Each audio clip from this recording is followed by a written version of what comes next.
Started. Welcome everyone to today's local lens. We're excited to have you with us tonight. If you haven't joined us before, my name is Ariana Belizzi, and I'm the Executive Director for the Federation of Community Councils. Before we dive in, we are just going to review some group agreements. This is something we do before the start of every session. The purpose of today's session is to be a space for learning and conversation among community council members and the public. Our goal is to dive deep into our topic through a presentation followed by a question and answer session. Today, we are agreeing to treat each other with respect, recognize our neighborhood's unique qualities, and allow everyone a chance to participate.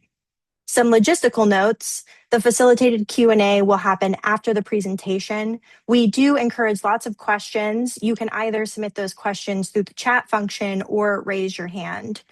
Please stay muted unless you're called on. And the question should be focused on the topic, and please be mindful of time. At the end of the session, we'll be providing contact information and we'll encourage you to invite presenters to your next community council meeting. Today's topic was suggested to us by community council members, and it's all about abandoned, vacant, and dangerous properties. And we're joined today by Graham Downey of CEDC. Thank you for joining us, Graham. And why don't you take it away? Thanks, Ari. Yeah, and I'll introduce, we have some other folks from the Muni here as well. So you'll see Scott Campbell and John Snelson there in the big empty conference room, staying late at work for all of us. We got Thea Agnew-Bempin from the mayor's office here as well, Chief Case from APD. We got Marie Husa, also from the mayor's office, and we've also got Greg Soule, who's our director of development services, who oversees Scott and John's departments.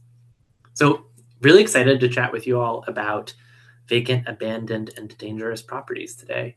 I'm going to try to stay at a really high level because I'm going to assume you're not experts, but I see some names in here who might have a lot of expertise about it. So feel free to get in the weeds on the questions.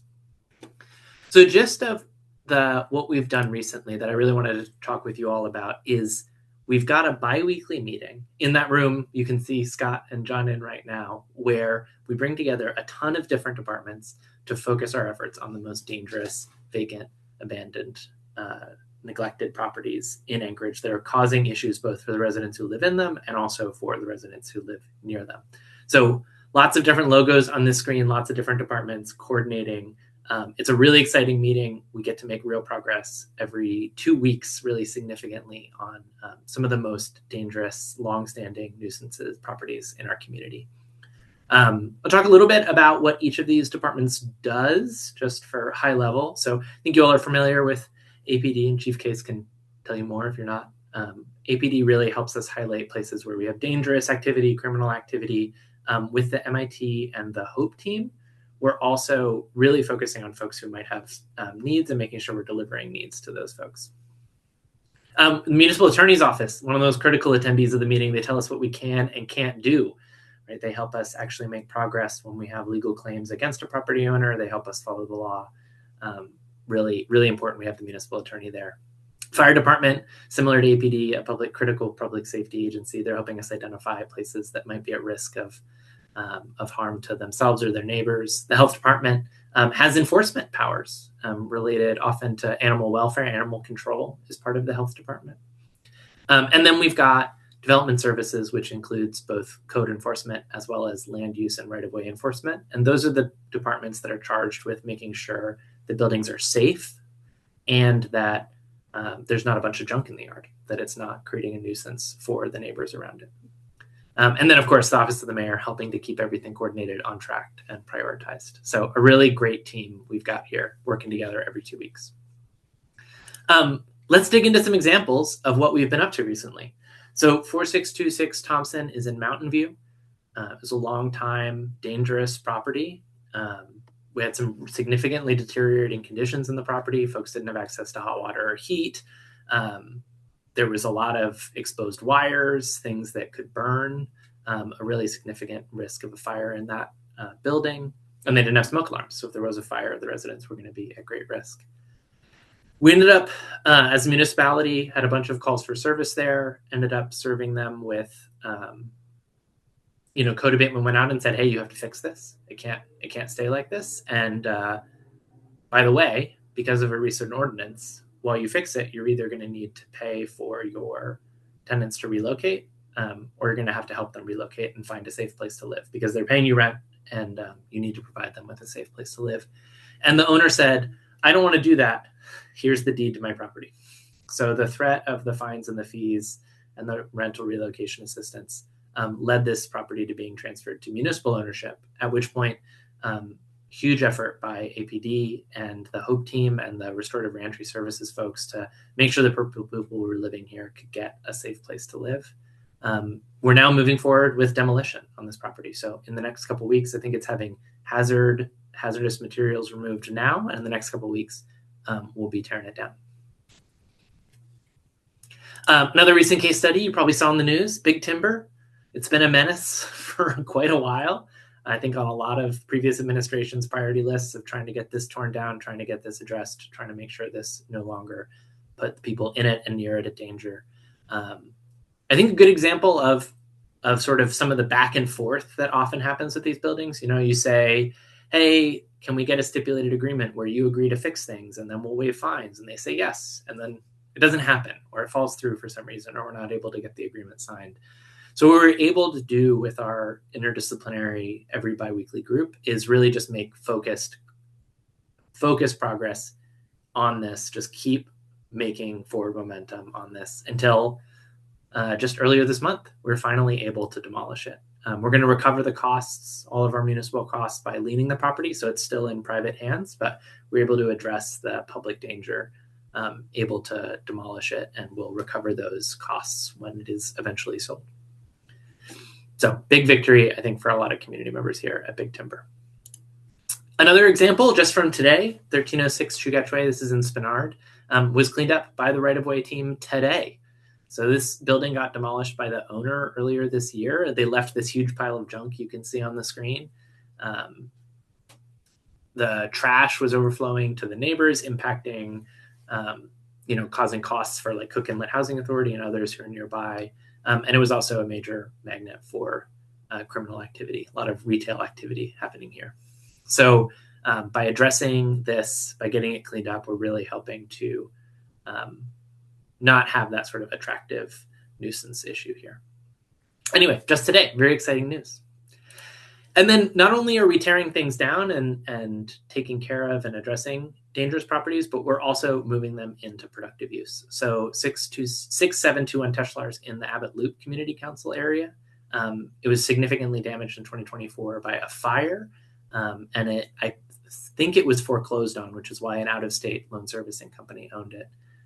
They were not responsive to our fees and fines and notices and orders, and they were failing to secure it, so it was open for casual access. Again, kind of that attractive nuisance problem.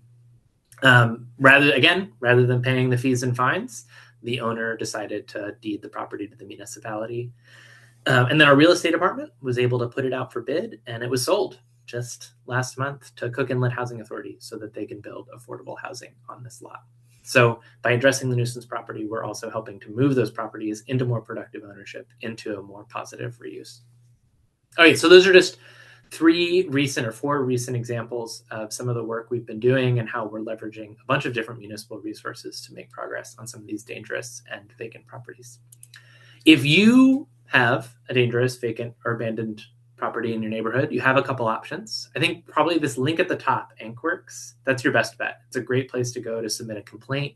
If there's a property in your neighborhood that you think poses a risk to the public, if you think they're violating municipal code, that is a great place to go and submit a complaint.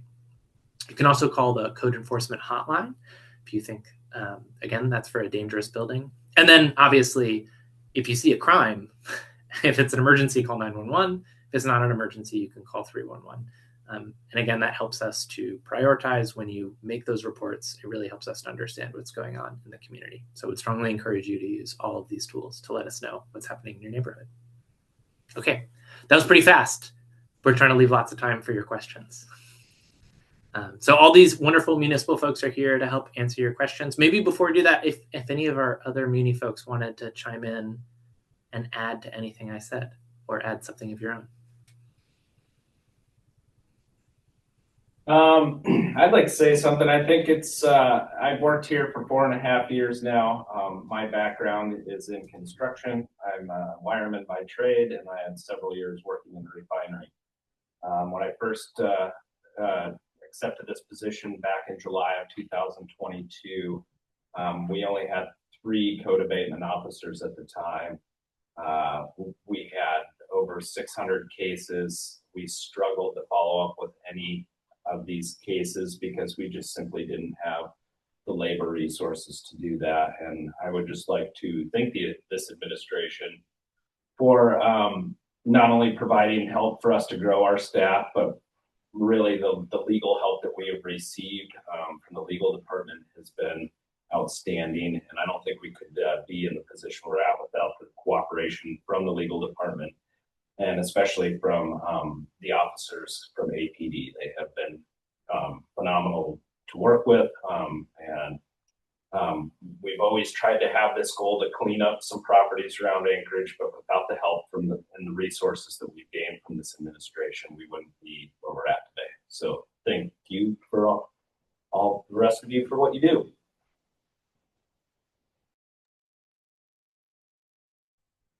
Is there anyone else who wants to add anything from the presentation team?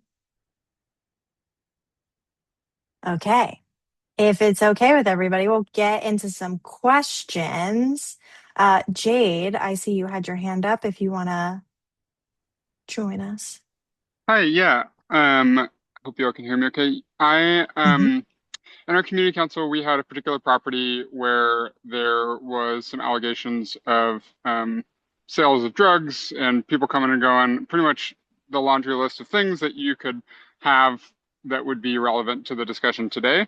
Um, Aside from the property being abandoned because there was an active tenant there. And a lot of community members that had reported it had a lot of frustration, feeling like we called 311, we called 911 over and over, and we haven't really seen any progress. And maybe we've seen the police there once or twice, but overall, it seems like nothing has been done. I think that with this particular property, some progress has been made, but could you speak a little bit to like what the process is if I reported a nuisance property, say where I thought someone was selling drugs and there was a bunch of junk in the yard, and like why the police can't just shut it down right away or kick them out right away, or why I might not see any progress.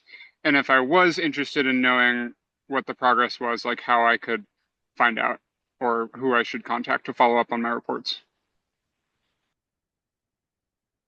I'll start that question, but I think it's probably going to get a response from a couple of people on the team. So I'll back up just a little bit and kind of add to Scott's intro here. Uh, I've been with the municipality for over 25 years now, and there's a hotel at 6th and H years and years ago that was shut down using a similar process like this, and kind of the municipality's been talking about that for years and years and years, how that's a possibility, and we've just been difficult to coordinate all the resources for a whole host of reasons. And so the work that's been done over the last year and a half between all the different municipal entities to work on some of these properties is something that I haven't seen in 25 years. So I think just to kind of put in perspective how fast we're moving compared to just an inability to move forward on some of these properties in the past is a pretty significant difference. There's a couple different kind of strategies that are taking place while the call for service or call for services that you're talking about are happening. From the police perspective, when we get these drug house calls, we think there is drugs in and out of the place, or we think drug transactions are happening in front of these places. That piece alone is going to start generally in patrol division. You're going to get an officer that's going to respond out. They're going to try to deal with the call the best they can when they're out on scene. And sometimes that doesn't lead to any information that they see or they become aware of that's going to help them enforce any criminal laws at the time. Either people are gone, there's nobody there at all. Um, the information they get on the first or second call may be kind of tied up in like a civil dispute. There's a whole host of reasons why they won't be able to solve a problem in terms of an arrest at the time. Maybe they do actually make an arrest, but it's not going to solve the problem of the location. And once one of these properties gets identified as a little bit more of a longer term problem, by any one of the municipal resources. So whether it's the police department or, code enforcement or anyone else within the municipality that kind of brings the property forward and says, hey, I think this is a problem for us collectively. That's when we start pulling a lot of the different levers that we have. And what process takes the absolute longest is if we stay just completely on the criminal side. So if we only investigate something from a straight criminal offense and we try to, go through that route, that property gets tied up in a long, very long, lengthy criminal investigation and criminal process before we can actually impact that property just from a criminal standpoint alone. So what the municipality has developed as a whole is that we work on the criminal process, but we also work on, and this is, I'll let code enforcement kind of chime in here in just a second, but that's when we start bringing in code enforcement. And on some of the slides, you saw some of the things that Graham put up there that really make the property allow the municipality to have an impact on that property a lot sooner, like no water, no heat type of thing. And so I definitely understand the frustration that you feel in Jade, but what I can tell you is that very frequently these properties are being worked. Right now, rough number is we're working 23 different properties throughout Anchorage. I could be off by one or two there. I think we're up to 5 or 6 that we've had some sort of significant impact in, whether they're taken down, whether they're the deed's gone away and the municipality's gotten involved that way. But we've had an impact on 5 or 6, I think, is what it's at right now, maybe a little bit more. And so we're definitely having an impact. One of the ways that you can, kind of figure out through your community council is always the easiest. We have a municipal employee up to a lot of the community council meetings and get some of these questions answered. I was just at one last Thursday night, I believe. And there's a couple of properties they ask questions about in that community council meeting, and we'll follow up the community council and let them know where we're at with some of those properties, whether it's not on the list, but now it's on the list, whether it's actively being worked. So we'll try to provide update through the community councils. That just seems like a very easy way of communicating to kind of get information mass spread out, on those properties. But I'll pause there and see if we have any other municipal departments that want to chime in and kind of add to that. I'm John Snelson here with Land Use Enforcement and Right-of-Way Enforcement. So basically, our mantra is inform, educate, and enforce. Voluntary compliance is lasting compliance, and that's always preferential. So if you make a complaint, whether that be through AcreWorks or calling the 343-4141 number, we'll actually log it in. We'll put it into the system. It's trackable. There will be a service request number assigned. And anybody that makes a complaint can actually go into Anchorworks and actually enter the complaint number, the service request number, and then figure out the status of it. You can also call our office and we'll tell you exactly where we're at on the status. So generally, when we first get a complaint, we go out there and we investigate and we figure, is it a violation or is it not? If it's something along the lines of a criminal violation, that's for the Anchorage Police Department. We don't have the authority or the training to deal with that. But as far as violations of Title 15, Title 21, Title 10, and Scott's team is dealing with Title 23 as well. We'll investigate that on our end, assign an officer, and we'll take it up through the steps. Obviously trying for a voluntary compliance at first, and if that fails, then we end up either going through the administrative hearing office or through a different code paths to find some sort of resolution.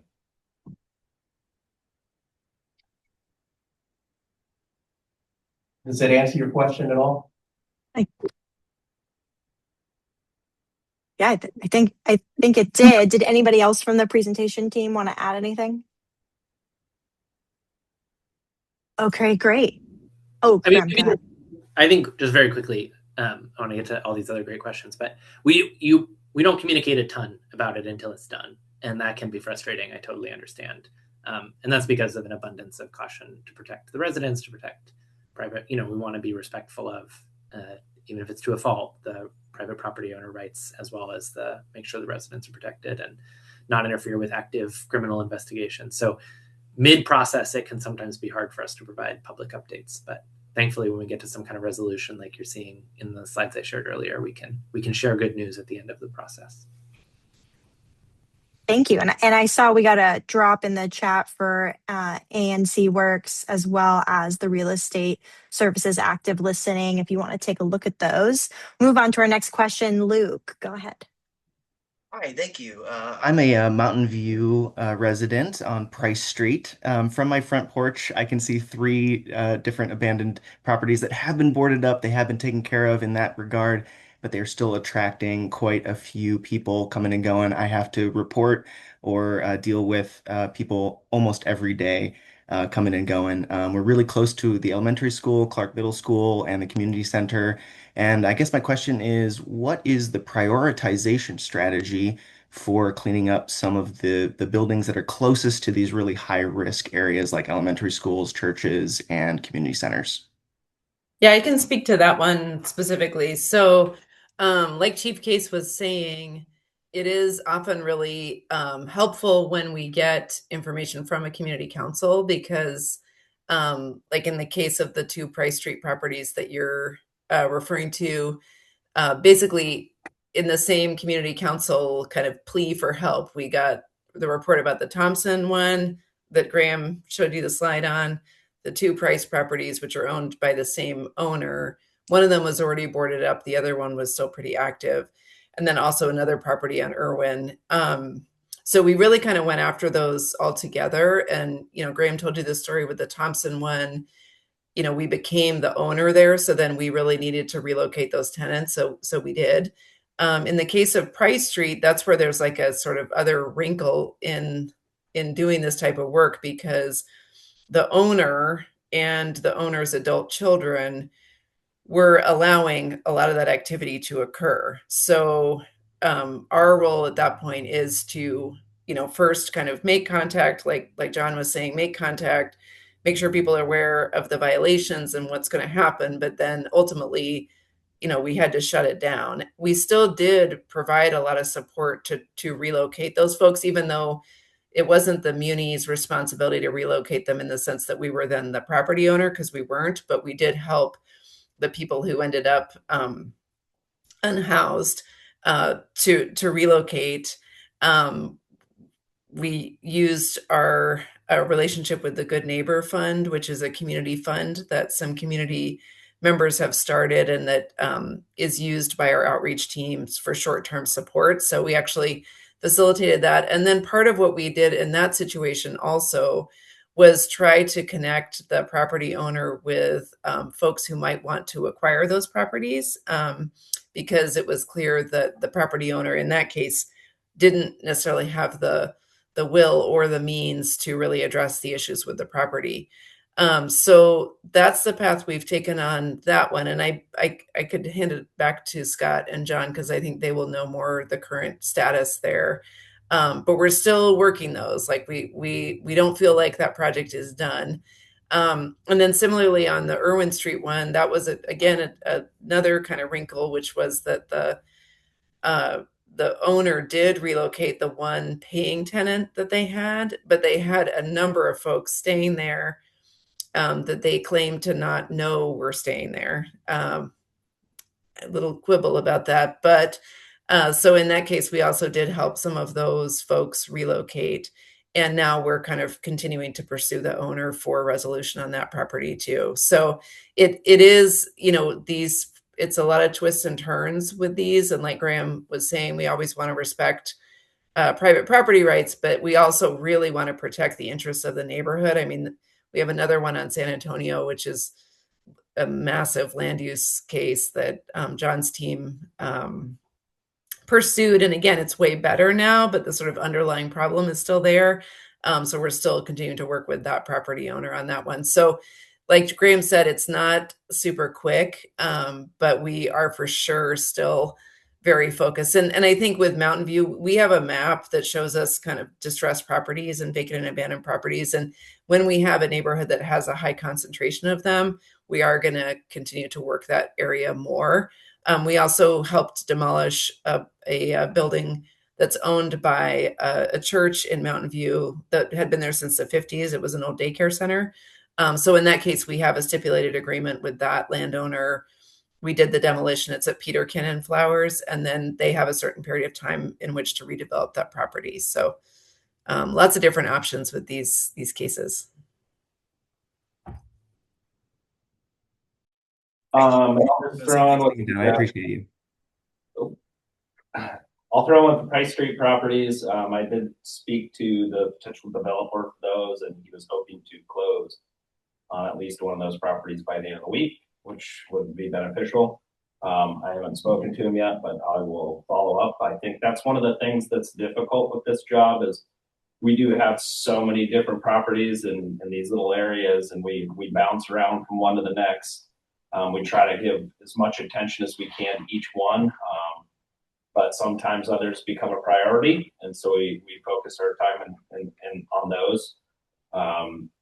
Right now, we're really focusing on 3808, 3802 Peterkin, which are two bank-owned properties there, and 741 Clevin. So a lot of this takes time, especially with the legal process. We want to make sure that we do things right and don't encumber any liability for the municipality. And, you know, we do always want to try to give the owners the first chance to make the improvements themselves. And so when you couple all this together with the short building season we have, it is a very, very hard challenge to try to turn these properties over quickly. And so it's a lot of effort from a lot of different folks, constant pressure to try to get this ball rolling in the right direction. But we have a really good staff. I have several project managers and superintendents from Hippel Construction, Neeser Construction. Some of our folks have worked in the field for 40 years as carpenters, as superintendents, and so they're really used to running projects. And we're very fortunate for that because they're able to juggle all these properties and keep this momentum going. That's great. Luke, you also asked a really good question. You asked, how do we prioritize? And I think you, some of that, just to extract from what Thea and Scott were saying, I think Mountain View is a priority, Fairview is a priority, Spenard are a priority. Like, we know that these are areas where there is a real concentrated problem. And so we have taken a bit of a geographic focus. We've also seen actually quite a bit in Abbott Loop as well. So that sort of emerged as a priority. But I would say the biggest factor when we're making a, you know, when we're in that every 2-week meeting and we're talking about what do we focus on this week is the input of AFD and APD. So them coming to the table and bringing to us, hey, these are the most urgent sort of public health, public safety concerns. That is the primary driver of how we're prioritizing. So I know it's frustrating to like make that call every day, but it actually does make a really big difference on our end. You might not see the immediate like sort of impacts, but the cumulative impact actually really does add up and really does matter. So thanks for continuing to make those calls. Thanks, everyone. We'll move on to our next question. Drake, thank you for being patient. Yes. I noticed people was talking about the two properties on Price. I just bought a building down the street from those two buildings. Although they've been boarded up, the homeless has broken back into them, and that's why you're still seeing traffic going in and out of them. They kind of ripped the board off the side and they're crawling up in the side. Also on 829 Irwin, the homeless are living in there too. They're like rats in a dang abandoned building or something, but they go around the backside, which they've unboarded a window, and there's about 10 to 15 people living in that one. And there's another one on 735 Park Street. What they did has been boarded up. I don't know who boarded it up, but what they did was they ripped the door open, then they climb up on the balcony and then pulled the board back so that way it doesn't look like it's been broken into. And there's about maybe 10 or 15 of them living there. You know, there's quite a few abandoned buildings around here in which the drug addicts are hanging out in, which is causing a lot of problem in this neighborhood. You know, it's my opinion, you need to treat it like a fire. You know what I'm saying? A fire can't burn without oxygen. Homeless, if they don't have any place to stay and they ain't got nowhere to go get the drugs, then maybe, you know what I'm saying, they can get away from here. Because right now, this whole neighborhood has been held hostage by a handful of people. I mean, people got property over here they trying to sell, they can't sell them. You understand what I'm saying? Because this property, I mean, this neighborhood has a stigma, and these people probably be sitting on, I be watching them, they sit there for sale for about maybe a year, sometime a little over a year without even selling. You know what I'm saying? So people have property that they can't even sell, so they stuck.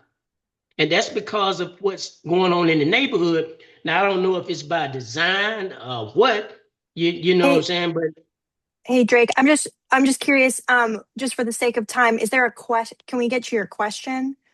yeah, what are they going to do about these problems? Yeah, I I can mean, speak to about that. the building, because like I said, even though they've been boarded up, they're still active because they rip right back into them. Yeah. Thank you. Yep. Thank you. Mr. Brooks, yeah, so I can speak to that. I mean, I 100% hear what you're saying. We've been super focused on Mountain View really since the mayor took office. I mean, partly because we had a really large encampment in Davis Park, which, we abated last year. And, after that, yes, we knew, and Chief Case, I think, did a lot of work with the community council before we did that abatement to promise that we would have more patrol and police presence in the neighborhood, because we knew that that was going to, of course, people were going to move into the neighborhood. So that is partly why we've really, like Graham was saying, tried to focus our efforts on properties in Mountain View, because we know what a public safety issue it is. When somebody breaks back into a building, really that does trigger, again, kind of Scott and John's teams to go back out and board them up again. And then, of course, we continue to find the property owner because they haven't secured their vacant building. And that's partly what then kind of creates the pressure for that property owner to either, to do something with the property, because those fines are accumulating. So that's kind of one of our main ways of kind of putting pressure on the property owner. It is, we don't have full. Well, actually, maybe I'll just hand it over to Scott to kind of describe a little bit more of the process and like at what point we can move in and do a demolition ourselves. Like maybe just give a little bit more detail on that, on how we do that.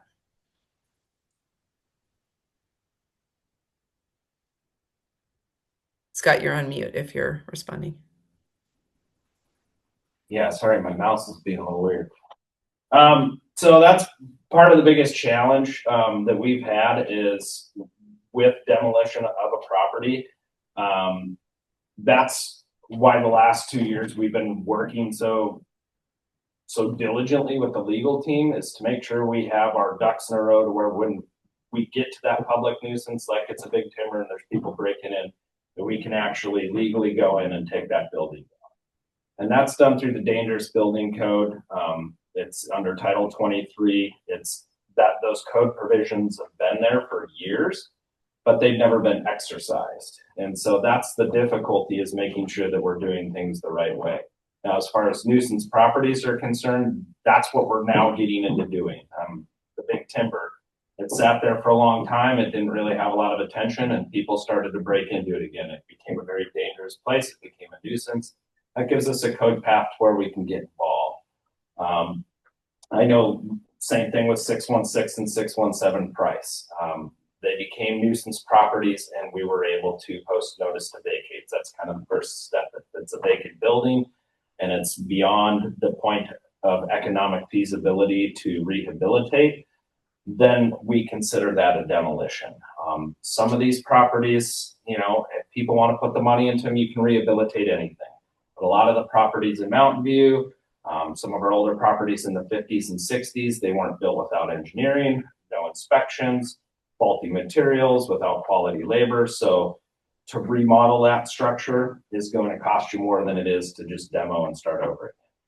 So that's to get back to the point of the demolition. I think it's a step-by-step process that we've been leading up to. And like Thompson, like the big timber, some of these, we're just trying this for the first time. So I totally understand the situation that's happening in Mountain View. We've really tried to focus on little sections, and I think you can see our impact on Pine Street there. 3 years ago, we worked pretty diligently to clean up 2 properties there. We worked with the bank that donated another property to us that we tore down, and we donated that property to the RBI Alaska, the batting cage there on the corner. And I think you can see the impact there on that street now. It's nice. Those 2 homes are nice now. And that's our goal, is to go in and clean these things up. And if they need to be taken down, we're going to try to take them down and get them out of the way, because from my construction background, I look at stuff from a labor perspective. And I also look at how much money this is costing us for Chief Case to send his team out night after night after night. Same thing with Chief Schragi. Every time there's a fire, how much does that cost the taxpayers of this town? So and the safety for our first responders. So there's so many levels of so many reasons why we need to take some of these buildings down, is because they're unsafe. And for me, the most passionate thing I am here for is because the people that live around there are the ones that are really affected by this on a daily basis. And that's their property values decreasing. And like you said, you can't sell your house. So for me, if we can go in and we can take care of some of these buildings one at a time and make the property values go up and allow people to live a little bit more peacefully, I think that's a huge success. So we're getting there, but this is all kind of building the plane on the fly. And we're figuring it out one step at a time, but we're working our butts off to try to do it. Thanks, Scott. I see that we have so many good questions. Ari, I wonder if we could try to do like a speed round answer. I can try to answer as many as possible, as fast as possible, and we can dig into some of them a little more. Yeah, or maybe there's like some commonalities you guys want to touch on. So Kelly asked, what laws do any of you want to see change to help nuisance buildings? We should have some changes forthcoming soon. We've got some simplifications in code, kind of melding some parts, bringing parts of code together that make sense together. I think a couple big changes that would love help advocating for in that are unifying notice requirements, which seems really obscure, but each different section of code has a different requirement for notifying the property owner. We'd like to be able to have that be a consistent process for every property owner so that we can provide notice on the property and not have to chase someone all over the world in some cases in order to provide them with notice. And then we're also going to be looking at increasing the fines for vacant and abandoned properties after the second year. So we want people to get on the list, in the first year. So we want to keep that fine small. But then in later years, we're going to be looking at increasing fees and fines to try to get that property into productive ownership. And that's generally going to be true. We're going to be looking at increasing fees and fines for dangerous properties for violations of code. So that's something that might not be universally popular, but could be a good tool for helping to encourage some reuse.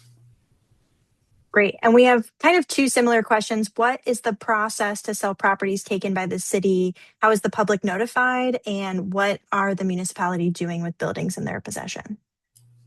Yeah, I shared a link to the real estate services site. So that's a great place to go to just look for what's active today. We go through the normal procurement and purchasing process when we dispose of the properties. And I wasn't able to find that website offhand, but I will look for it and share it before the end of the meeting.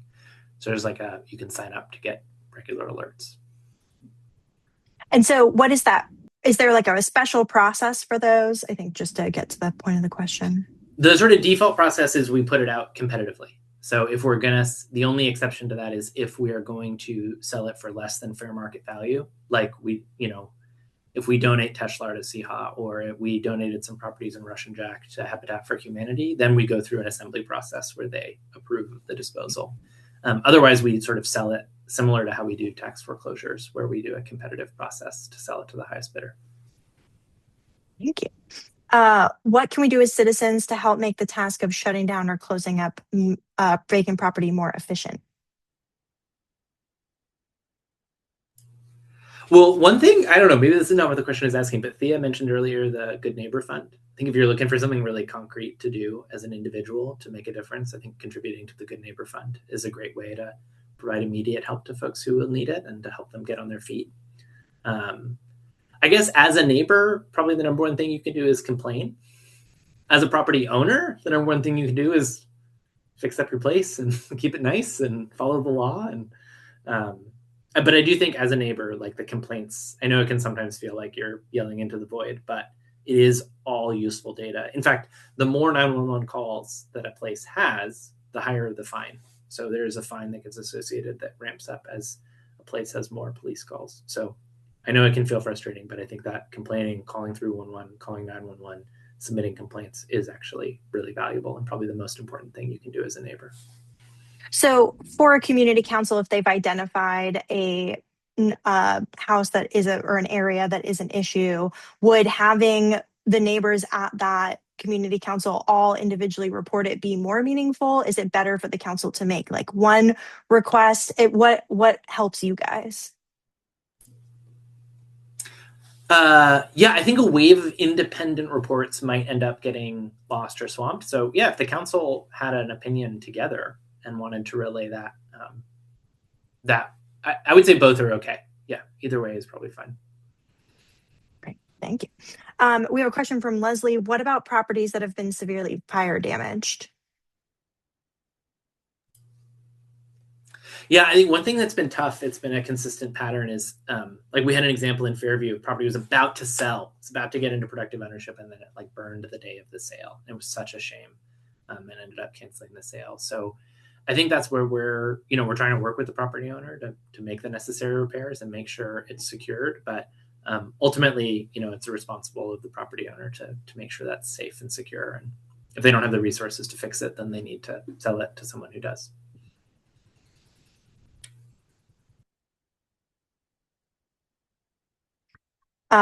Just want to make sure nobody else had anything to add. Okay. Is there a separate process for properties that are not in immediate danger to the community, but are vacant properties in apparently decent condition from which the owners have either walked away or not available because of medical conditions?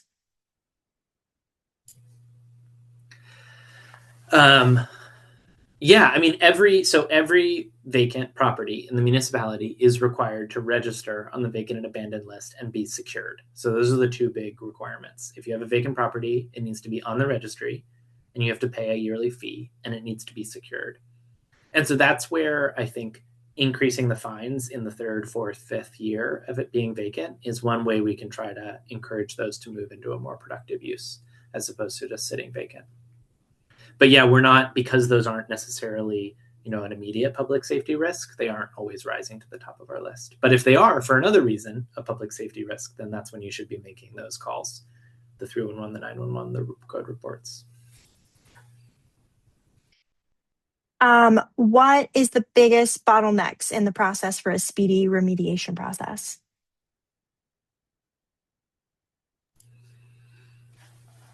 Gosh, I think probably, a due process is the most important bottleneck, right? Like we need to treat every citizen, every property owner fairly, and we need to follow the code. So sometimes that just takes time. We need to properly document that there is a violation. We need to provide notice. There's an appeal period. They have a chance to fix it. So we want to do all of that's like a good bottleneck. We want that to exist. Otherwise, I think often staffing, we've been able to get Scott's team some more capacity so that they have more capacity to prosecute these cases. And APD has been an incredible support in terms of adding manpower to these efforts. So probably I would say staffing is one of our limiting factors. We have two questions kind of about what to do with these properties after this process has happened. What triggers the need to renovate to current building codes? If meeting modern building codes is a barrier to putting old buildings back into use. And then another question, what tools does the Muni have to facilitate development of smaller properties that may have been deeded for these types of housing?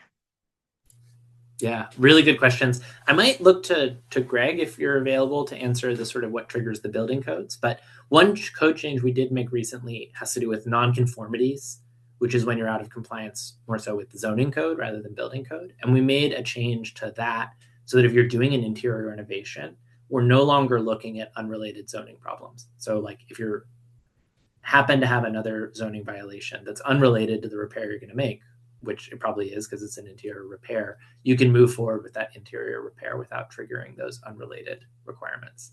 I think generally speaking, though, when you are doing renovations, the renovation is going to have to be safe. But Greg or Scott, do you want to speak more to that?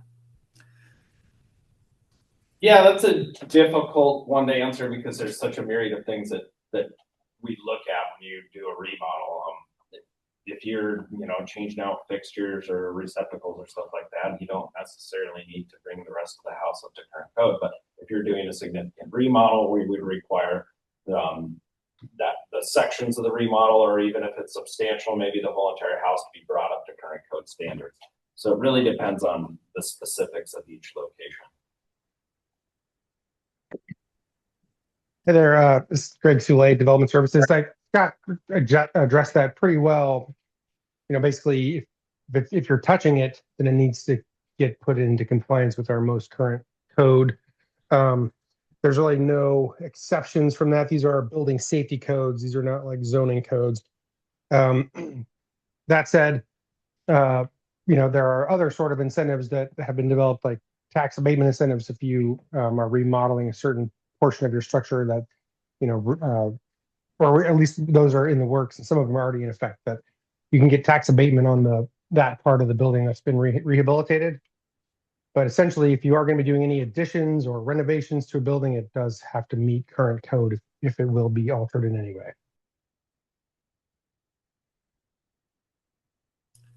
Great. And then the other question was about how we could encourage sort of some of that missing middle on some of these properties. I think it is actually a really good point. A lot of times these are really productive properties, right? They've already got utilities. They might already be zoned for multifamily. And so there's an opportunity to sort of restore or repair some of our multifamily housing when we're doing this. Interestingly, with Teshlar, initially when we put it out for bid, we required that it be at least 3 units. So a duplex plus an ADU, which was sort of the maximum allowed in the underlying zoning. But it's on a well. So everyone came back and said, we can't do that. So with that property, we're not going to end up doing that level of density. But in general, when we are disposing of these properties, we do get to put conditions on the disposal, and we can try to maximize or at least restore the number of units that were removed or that need to be rehabilitated. So as when the municipality owns it and we're reselling it, we are able to use those conditions to kind of produce the type of development that the community wants to see. Okay, I've got another question. Have you seen an increase in nuisance properties, trespassing, and overcrowding since the increase in abatement actions?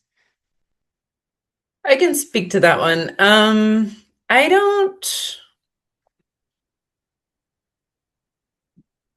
I guess my sense of that is that we are really much more aggressively addressing these properties now.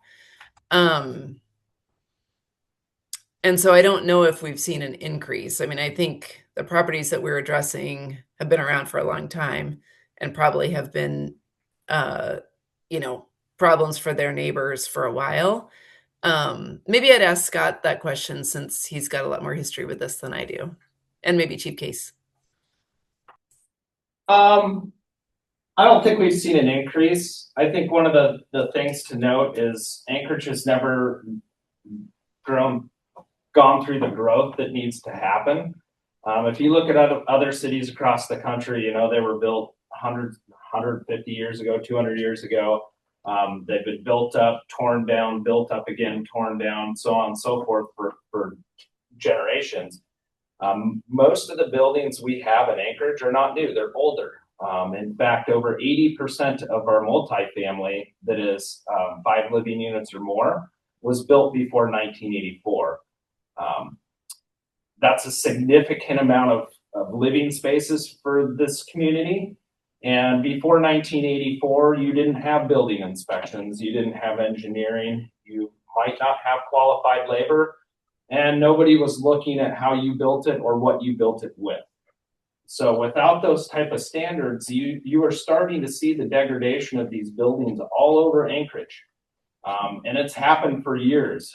I grew up here and I left for 25 years. And I was astonished when I came back in 2022 that a lot of the old beat up places that were around when I left in 95 were still operating with the same paint. And that was a huge shock to me.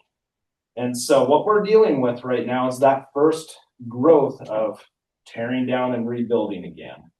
And I don't think we've seen necessarily an increase in nuisance properties, but what I have seen is that we're dealing with all of the nuisance properties, and there is a lot throughout Anchorage. So what we're trying to do with the group that we have here is systematically go through and deal with the most important ones first, the ones that impact the community, the ones that are dangerous for our first responders, and the ones that we can try to make the biggest improvements with first. So I really appreciate the team that we've had since I've worked with this administration, because they've allowed us to actually have some success and finish some of the jobs that we started sometimes 5-6 years ago.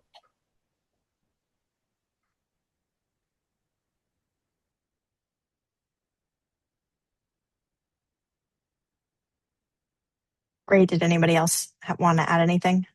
Just so I don't miss anything. There was a question, are there any mechanisms that community members can advocate for to fund the muni in doing this work, acquiring properties? Well, yeah, I think maybe, I mean, when people ask me about opportunities to advocate when it comes to the budget, the local budget is such a zero-sum game. So if you advocate for code abatement, you're advocating against somebody else. And so I think about, how do we grow the pie? How do we get more resources here? And I think the two ways to do that are going to be the state and federal advocacy are going to be big ways to grow the pie. Senator Murkowski has a congressionally directed spending request that would bring, Thea, correct me if I'm misremembering this, but I think $1 million or $2 to Anchorage to help fund this work to supercharge our nuisance abatement fund. So saying thank you to Senator Murkowski, or otherwise supporting her in that effort, would be much appreciated. And then at the state level, I think advocating for more resources or tools to come to Anchorage to do this would also be very welcome and could help to grow the pie and increase the capacity to address what we're seeing here in Anchorage.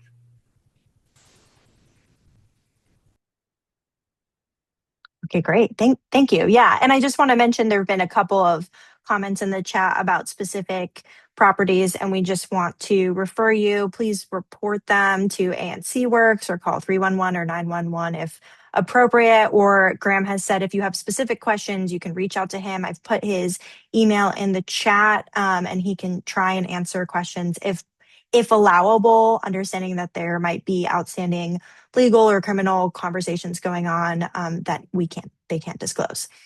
But we appreciate all of your questions. Is there anything from our presenters that you guys want to say before we finish up?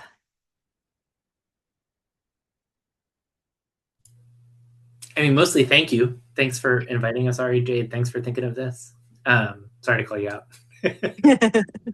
We had too many good questions not to be prepared for this. And thanks to everyone else who's participating and keeping an eye on your neighborhood. And I think a lot of this is really driven by you all, right? You all are in your neighborhoods. You know what's going on in your neighborhoods. You're telling us what's going on in your neighborhoods is so critical for us helping. So please keep it up. Please keep letting us know what's wrong and right too. You can also let us know what's right. But really, really appreciate everyone.